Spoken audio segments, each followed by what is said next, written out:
Bonjour à tous, bonjour à toutes, merci d'être avec nous en osmose. On est toujours semi-confinés, vous voyez, on essaye de vous proposer quand même tous les jours des invités, des rendez-vous.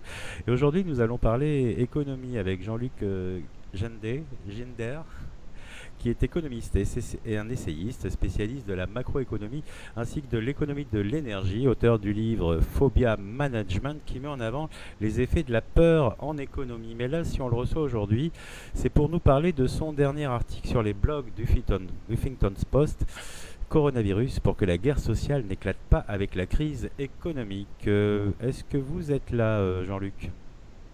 Oui, je suis là, je vous entends. Merci de me recevoir, en tout cas. Bonjour. Alors, j'ai peut-être écorché votre nom, je me rappelle plus, on dit Ginger. On dit comme on le sent, Ginder en France, Guinder quand on est un peu plus à l'est. D'accord, bon, on va dire Ginder, moi j'aime bien, ça fait américain, même si c'est pas très à l'est. Alors, on va d'abord parler de vous, vous êtes économiste, vous travaillez dans quel secteur précisément? Le secteur de la macroéconomie, c'est des analyses économiques pour des institutions. D'accord. Là, vous nous parlez dans l'article qui est paru dans le Huffington Post d'une guerre sociale qui risque d'éclater avec la crise économique. Alors, vous croyez qu'on va tirer des leçons de cette crise qui s'est profilée, de ce confinement, de cette période, de cette pandémie? Des leçons, nous le verrons avec le temps. En tout cas, on est confronté maintenant aux différentes séquences qui sont la conséquence du confinement, qui est un confinement avant tout issu d'un choix politique, parce que c'est une première dans l'histoire de l'économie, où l'on décide d'une façon multilatérale de stopper l'économie pendant plusieurs mois. Si ça avait été 15 jours, en fait, les conséquences auraient été quasiment insignifiantes. On l'aurait perçu, mais sans trop avoir de conséquences lourdes. Là, ça fait quelques mois.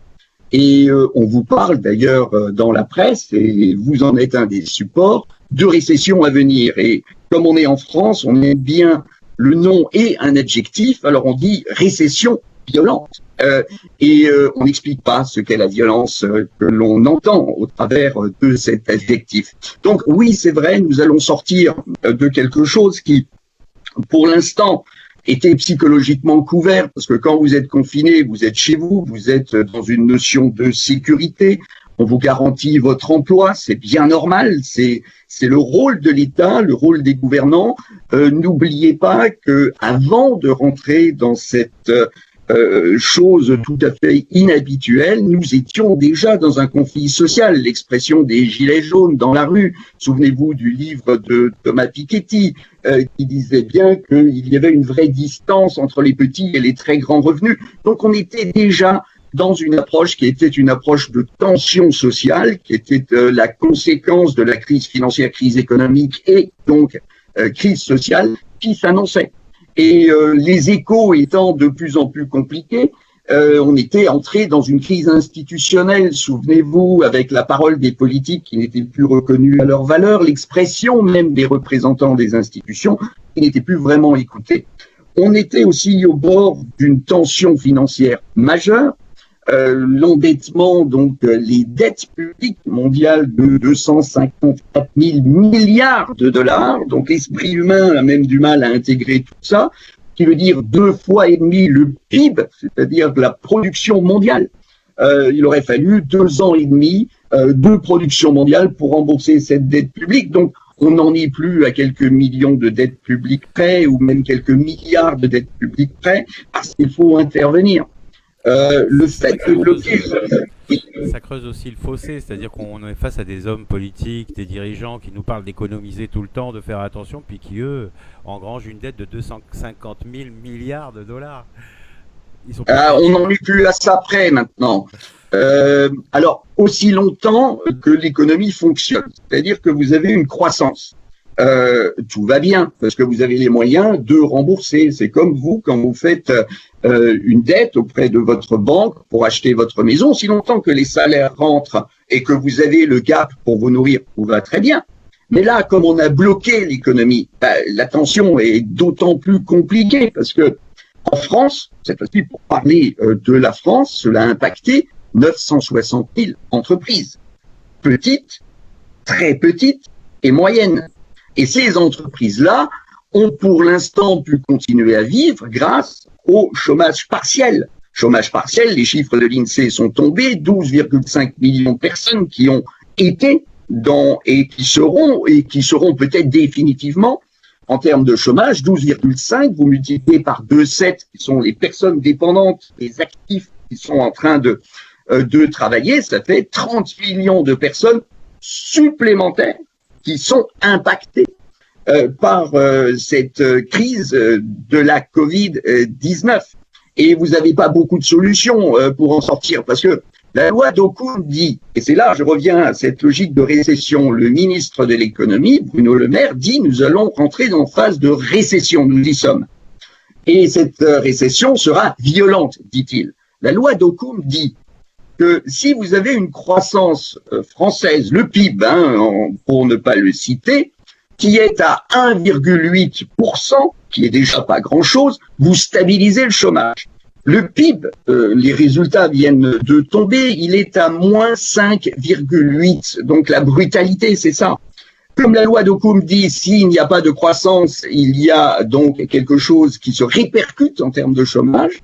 Et vous faites le rapport. On terminera peut-être à la fin de l'année avec une croissance, donc résultat PIB de moins 8%. Donc la violence du chômage sera là. Et la violence du chômage fait aussi le fait d'avoir des personnes qui vont se retrouver avec des salaires qui sont pas très élevés. Le salaire médian en France, il est de 1400, 1600 euros. C'est rien. C'est-à-dire que vous êtes toujours à un pas de la pauvreté. Donc, si je vous parle de 30 millions de personnes impactées, c'est bien 30 millions de personnes qui étaient dans la classe moyenne inférieure ou même dans la classe moyenne qui vont se retrouver au portillon de la pauvreté. Et le drame se joue là. Donc, il faut bien relancer, il faut bien intervenir et il faut aider. Et puis, il y a des plans pour ça. Et si on n'utilise pas ces plans, c'est vraiment une tension sociale majeure que nous allons avoir. 30 millions de personnes, c'est-à-dire presque la moitié de la population française quand même. C'est des chiffres énormes. C'est à peu près ça. C'est à peu près ça. C'est à peu près ça. Faites le calcul. Si dans une société française où 960 000 entreprises sont impactées, et ces 960 000 entreprises ne sont pas des entreprises qui ont des réserves de trésorerie énormes. Le plus souvent, c'est 2 mois, c'est 1 mois. Et on vous dit, oui, l'économie va reprendre. Alors, on a toujours, et les économistes utilisent ces 3 variantes, vous avez la reprise en V, c'est-à-dire ça descend très vite et ça remonte très vite. Alors, le remonter très vite, on ne le voit pas. Je vais vous expliquer pourquoi on ne le voit pas. Vous avez la reprise en U, c'est-à-dire ça descend très vite et puis ça reste longtemps en bas et puis ça remonte. Mais il y a un U, il y a un espoir parce que l'économie doit reprendre. Et puis, vous avez la reprise en W. Ça descend, ça remonte, ça descend, ça remonte. Alors ça, c'est s'il y a une deuxième vague, oui, peut-être. Alors, on est quand même dans un flou total. Pourquoi? Parce qu'on ne sait pas s'il y aura une deuxième vague. On sait que les gens sont inquiets. Et il faut savoir que la règle économique primaire, essentielle, fondamentale, vous la prenez en première heure d'économie, c'est que l'économie ne peut pas fonctionner si vous n'avez pas de la confiance. Et nous sommes, comme je vous l'ai dit, 960 000 entreprises impactées dans une crise de l'offre. Ça veut dire que pour produire français, il va falloir du temps pour relancer la machine, en plus avec la distanciation. Donc la productivité ne sera pas là.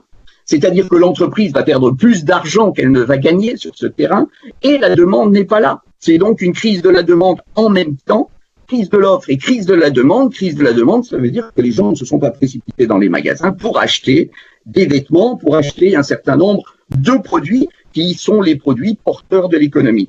Alors, si ça ne reprend pas, qu'est-ce qui se passe au niveau des décisions? Parce que cette fois-ci, la décision, elle n'est plus au niveau des petites et moyennes entreprises. On a fait des études. On sait que dans des phases de récession, les Américains ont fait des études sur les dernières récessions, en y incluant la grande récession de 29.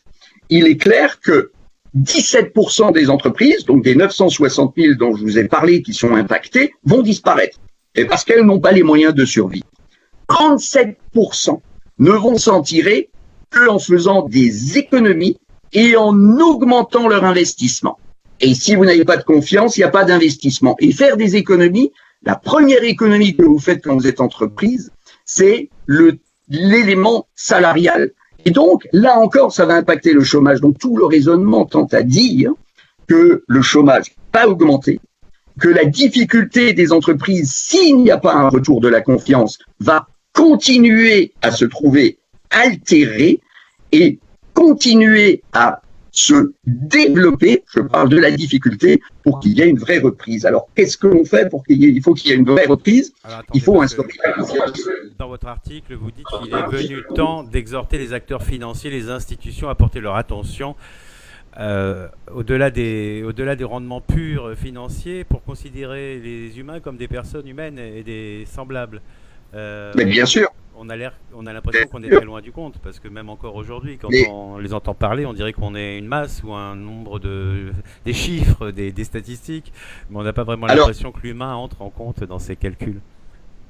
Vous savez, il y a une phrase de Staline, qui est un personnage que je n'aime absolument pas, au regard de l'histoire, qui disait des millions de morts lors d'une guerre restent des statistiques, un mort à votre proximité est un drame. Et il en est exactement de la même logique lorsque l'on parle de crise sociale. Des statistiques et de millions de gens au chômage, ça vous intéresse peu, ça reste des statistiques. Par contre, quand vous êtes touché ou votre voisin est touché, c'est un drame. C'est un drame parce que quand vous avez plus de 40 ans, vous avez beaucoup de difficultés à trouver un emploi. Peut-être que vous n'en retrouverez même pas, parce que le monde change aussi à grande vitesse. Et on est aussi dans ce qu'on appelle la théorie des attentes rationnelles. La théorie des attentes rationnelles, c'est tout simplement le fait que les décideurs, c'est-à-dire les décideurs politiques ou les décideurs dans le monde de l'entreprise, fonctionnent selon l'information immédiate. Et donc, ils vont essayer de corriger en fonction de l'information immédiate, qui est une information qui déjà est biaisée. C'est la méthode qu'on a utilisée dans les années 70 avec le choc pétrolier qui n'a pas tellement fonctionné. Et comme on est dans cette fameuse théorie des attentes rationnelles en termes de décision, on est aussi dans la pleine théorie des jeux. Et lorsque vous jouez à la roulette, vous misez tout sur le noir en espérant que le rouge ne sorte pas. Pourquoi ? Parce que les informations sont contradictoires et rapides.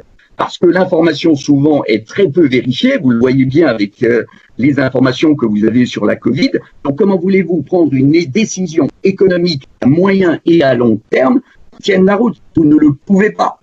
Et vous êtes donc tenu de fonctionner de deux façons, ou en utilisant la théorie du mercantilisme, ça c'est Jean-Baptiste Colbert, ça veut dire vous produisez français et vous fermez les frontières, ça ressemble de plus en plus à une dictature, ou vous utilisez la méthode de Keynes, qui est de dire il faut que je soutienne la population pendant la période de disette. Pourquoi ? Parce que si vous perdez votre job et vous ne pouvez plus rembourser votre maison et que vous êtes en cessation financière, c'est-à-dire vous êtes en faillite sociale, vous allez, et quand vous regardez vos enfants dans les yeux, 5, 10 ans, 12 ans, et que vous ne pouvez plus leur donner à manger, que l'État n'intervient pas, vous allez vous servir dans le réfrigérateur de votre voisin.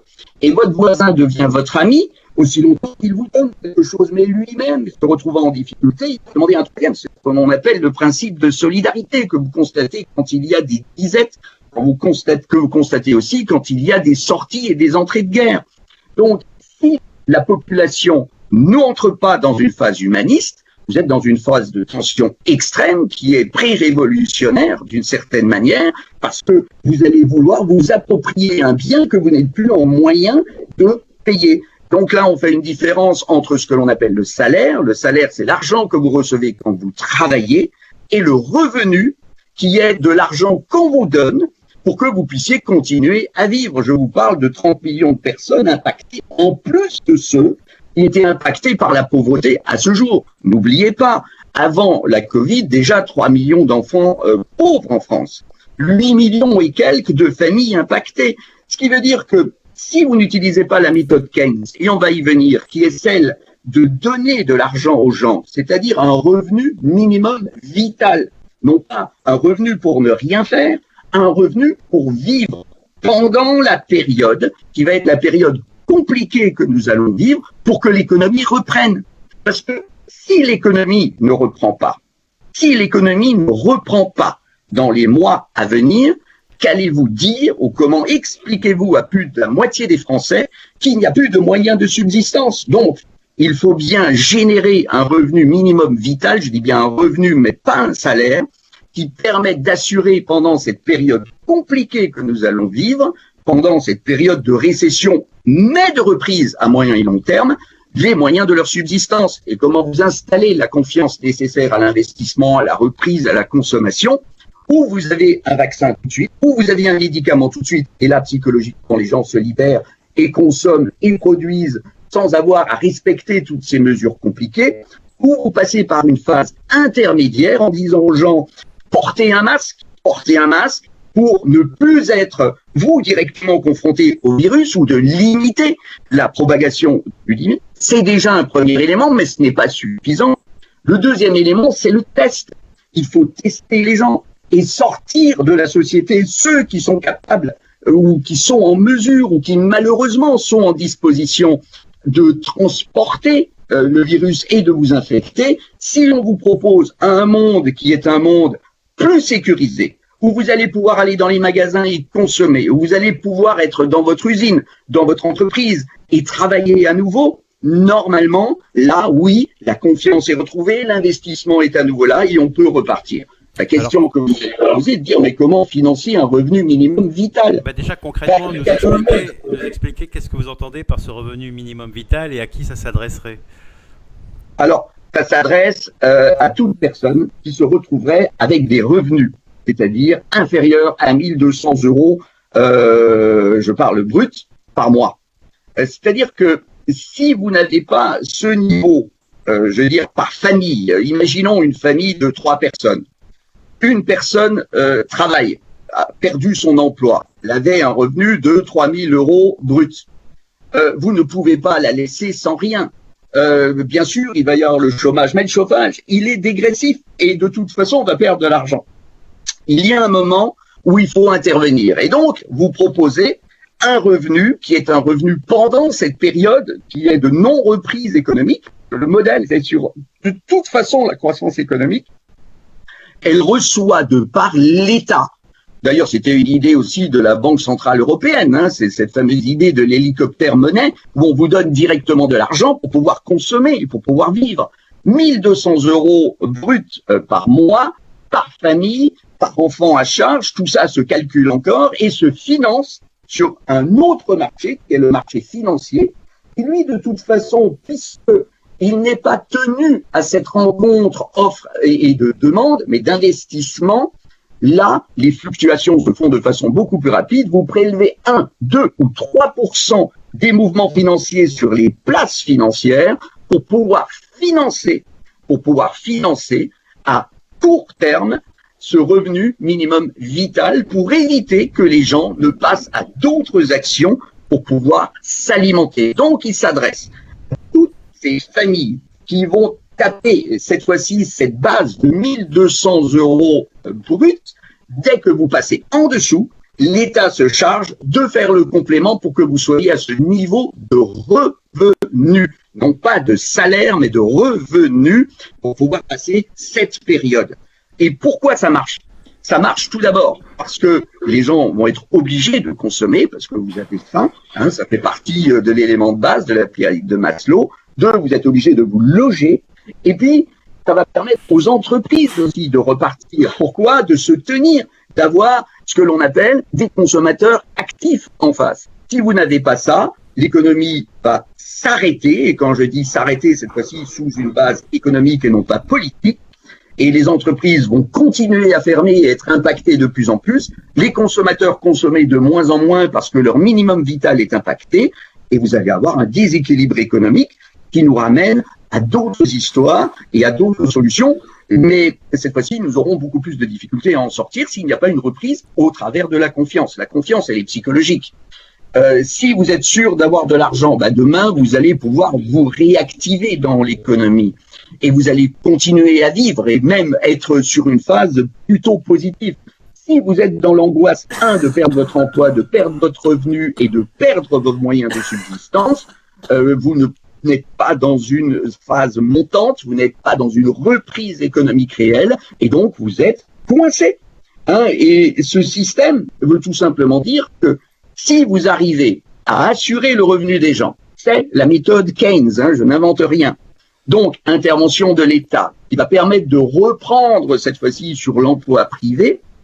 Si vous êtes en mesure de donner des masques pour limiter la diffusion du virus, si vous êtes en moyen de faire des tests 2 fois, 3 fois par mois, autant qu'il en faut, pour pouvoir sortir du système social les personnes qui sont infectées, leur donner la possibilité de se rétablir et de ne pas infecter d'autres, vous augmentez le coefficient de confiance des individus, donc dans la production, dans l'investissement et dans la consommation. Voilà ce qui est important, parce que sortir d'une crise telle que nous la vivons à l'heure actuelle, qui a été voulu et qui a été lancé tout simplement par un élément déclencheur, accélérateur, qui a été le virus, blocage de l'économie pendant plusieurs mois par décision politique, il ne peut pas y avoir une reprise naturelle de l'économie s'il n'y a pas un soutien fort de l'État selon le principe de Keynes, c'est-à-dire par un revenu minimum vital et une reprise de l'économie, cette fois-ci au travers de l'instauration de la confiance qui permette de produire à nouveau comme nous produisions avant et peut-être plus qu'en France qu'à l'étranger, et de consommer en toute sécurité en allant dans des magasins, le temps de choix, le temps de ce plaisir de la consommation. Donc il vous faut 2 choses, il vous faut un revenu et il vous faut aussi un phénomène qui vous instille à la confiance. Voilà exactement ce qui risque de se passer. Alors vous dites que pour le financer, on peut le faire à partir d'un prélèvement sur chaque mouvement financier, donc la bourse, les opérations financières. On a connu le projet de la taxe Tobin ou Tobin. Exact. On n'a jamais réussi à la mettre en place. C'est complètement bloqué de ce côté-là. Donc, Oui, mais il faut dire que c'était lorsque l'économie était encore dans sa phase de croissance. C'est-à-dire que vous étiez dans une structure qui est tout à fait normale. C'est-à-dire qu'à partir du moment où vous avez quelque chose de fluide qui fonctionne, on a du mal à installer quelque chose qui pourrait gripper un peu la machine et ne pas être l'accélérateur nécessaire au marché financier. L'économie réelle va prendre plus de temps pour se rétablir. L'économie financière, elle, c'est-à-dire les marchés financiers, la bourse, les échanges qui se passent à la microseconde, sont là justement pour accélérer. Mais l'économie financière a autant besoin de l'économie réelle.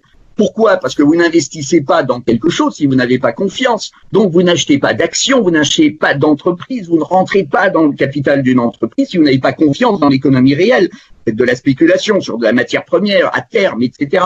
Donc tout ce qui se passe dans le modèle financier et dans l'économie dite financière, en la taxant un minimum, je dis bien 1 à 2%, voire 3% au grand maximum, vous créez ce que l'on appelle une richesse participative qui peut servir de refinancement de ce fameux revenu minimum vital. Économiquement, ça se tient. C'est-à-dire, ce sont les mêmes charges de valeur. Mais pour être très honnête, si je reprends la méthode Keynes que je mets en avant, 254 000 milliards de dollars de dette. On n'est pas à quelques dizaines de milliards en plus. Ce qui veut dire que l'urgence est prioritaire à ce que l'on peut appeler le calcul à moyen et long terme. On augmente les emprunts, on s'endettera, la France s'endettera plus, peut-être sera plus réactive pour rembourser la dette par la suite, mais ce jour, je crois qu'il ne faut plus se poser la question de savoir comment on finance. Il faut le financer, que ce soit avec de la dette publique ou avec des prélèvements. L'idée des prélèvements sur les marchés financiers, c'est simplement de dire le marché financier qui a besoin de l'économie réelle se met à disposition pour soutenir la relance de l'économie réelle. L'économie réelle, pour l'instant, nous sommes tous encore dans le confinement psychologique. C'est dans les mois à venir que ça va se sentir, quand les licenciements seront exprimés, quand les sociétés vont se désagréger, celles qui sont impactées, je vous parle bien, d'un peu plus de 37% qui vont s'en sortir, le reste sera ou sur le carreau ou en espèce d'hibernation. Et si le consommateur n'est pas au rendez-vous, l'économie aura du mal à reprendre. Si les taux de productivité ne sont pas au rendez-vous, la production aura du mal à reprendre. Donc c'est vraiment d'un équilibre dont je vous parle, avec un financement double. Il y a celui du prélèvement sur les marchés financiers, d'une taxe qui est une taxe minime mais participative, et d'un emprunt qui est un emprunt public cette fois-ci, parce que au niveau auquel on se trouve, je crois que le fait d'utiliser de l'emprunt public et une participation massive de l'État pour garantir pendant cette période difficile la non-création d'une tension sociale supplémentaire et même une difficulté à gérer à nouveau, N'oubliez pas qu'avant la Covid-19, il y avait déjà une expression forte en ce sens, au travers des gilets jaunes. Je vous relance cette fois-ci à nouveau sur le livre de Thomas Piketty et d'autres artistes qui en parlaient. D'ailleurs, l'expression économique est souvent une expression artistique au travers des chansons, au travers des textes, au travers de l'expression d'une certaine misère et tension sociale. Il ne s'agit pas de l'aggraver à ce jour. Alors, on a des exemples, par exemple, avec 1% pour la planète d'associations ou d'organismes qui demandent aux entreprises de reverser 1% de leur chiffre d'affaires de façon à aider les associations environnementales. Et on voit que là, sur le principe du volontariat, ils arrivent chaque année à récolter 27 millions de dollars sur des entreprises volontaires qui donnent 1% de leur chiffre d'affaires. Vous pensez qu'il nous faudrait combien pour arriver à mettre en place votre revenu minimum vital ? Vous faites le calcul. Il est très vite fait. Il est très vite fait. Vous multipliez 1200 par le nombre de personnes, 12 millions 5, ce qui veut dire que vous êtes, en plus des millions de chômeurs que nous avions avant, vous êtes à quelque chose de très rapide. 12,5 fois 1,2. Voilà, vous voyez à peu près combien ça coûte par mois. On est loin aussi de cette idée de charge énorme. Non.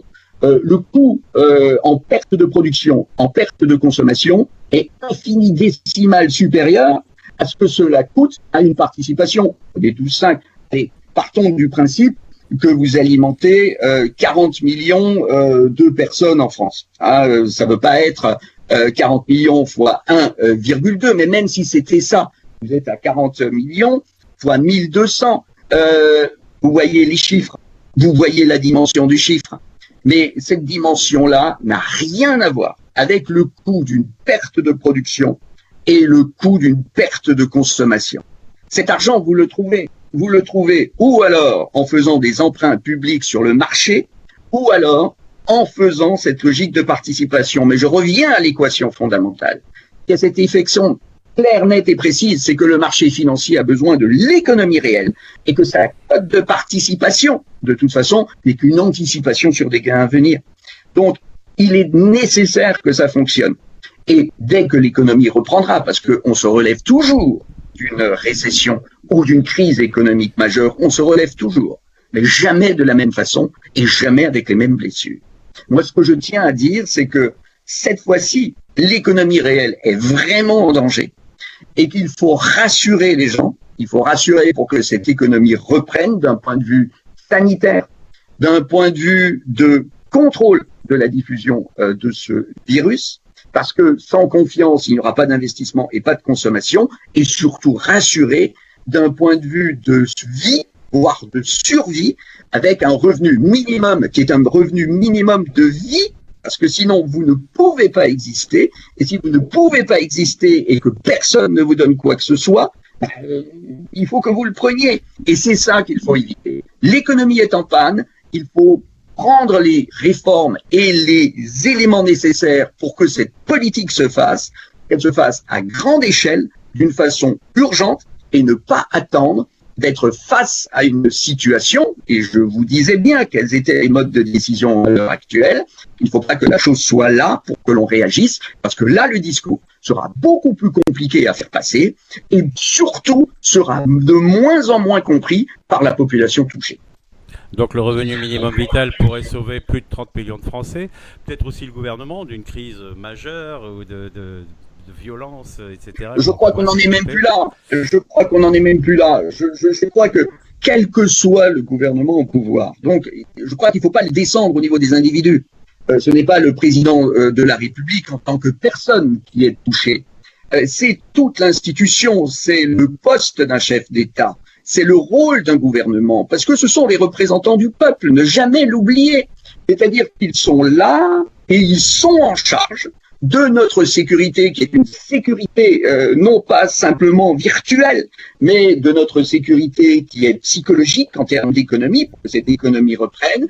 Et ils sont aussi en charge de la sécurité physique des individus vivant dans ce pays démocratique. Et je vous rappelle que c'est plutôt liberté, égalité et fraternité qu'il faut mettre en avant. Autant on peut être pour une économie libérale structurée sur les initiatives et sur le gain et sur l'argent, autant maintenant, on doit être sur une économie qui est beaucoup plus sociale, qui est beaucoup plus keynésianiste pour éviter qu'il y ait atteinte à la sécurité d'une population au travers de la faiblesse économique. La grande crise de 30 nous a appris beaucoup de choses. Vous savez, lorsque j'entends que Emmaüs est quasiment en cessation de paiement, la question est à savoir si cette crise arrivant, cette récession arrivant, combien de temps pourra survivre la structure lancée par Coluche, les Restos du Cœur. Il est quand même intéressant de savoir que nous sommes dans un pays où la liberté, l'égalité et la fraternité est centrale, que ce besoin de la population à se nourrir soit pris en charge par des structures qui sont des structures privées.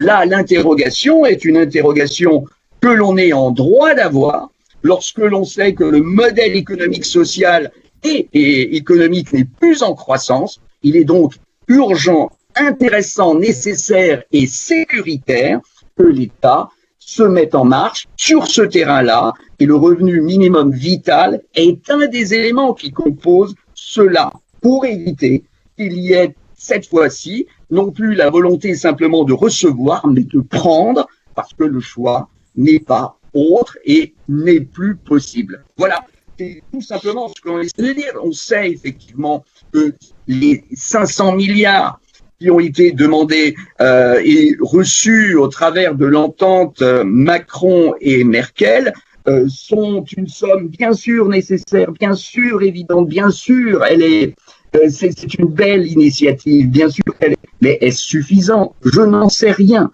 Et ce calcul doit être un calcul de mise en rapport entre l'économie réelle et l'économie, cette fois-ci financière, et la possibilité de continuer l'endettement public, surtout dans cette phase, jusqu'à ce que la confiance soit retrouvée, parce qu'on est bien dans une crise de l'offre et de la demande, parce que sans cette confiance, cette économie restera gelée, la croissance ne sera pas au rendez-vous, tout simplement parce que l'investissement ne sera pas au rendez-vous. Donc nous avons une auditrice, la Martine, qui se demande si ce revenu devrait être soumis au vaccin ou au stop Covid. Ça, c'est pas le cas. Il n'y a pas de conditions pour.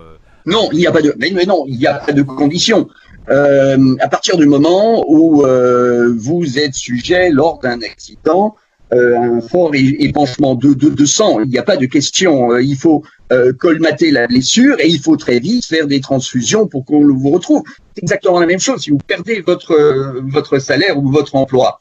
Pendant les 2, 3, 4, 5 premiers mois, vous allez peut-être pas le sentir parce que tout ce qui relève des structures d'État vont vous prendre en charge. Mais il y a un moment, lorsque vous étiez à 1200 € et que vous tombez à 800 € avec des aides, avec tout le truc, c'est vous pouvez plus. Vous pouvez plus payer votre banquier, vous pouvez plus payer vos fournisseurs, enfin, je veux dire, ça relève même du bon sens. Si vous avez une baisse des revenus et que vous ne pouvez pas descendre la baisse, si vous ne pouvez pas diminuer les dépenses, il est très clair que vous êtes coincé. Et c'est pour éviter que les gens se retrouvent coincés, qu'ils aient une bulle d'oxygène avant que la bulle sociale n'explose, que cela est non seulement nécessaire, mais salutaire. Nécessaire et salutaire. Une autre question, est-ce que cela concerne les retraités? Pour Martine également. Bien entendu.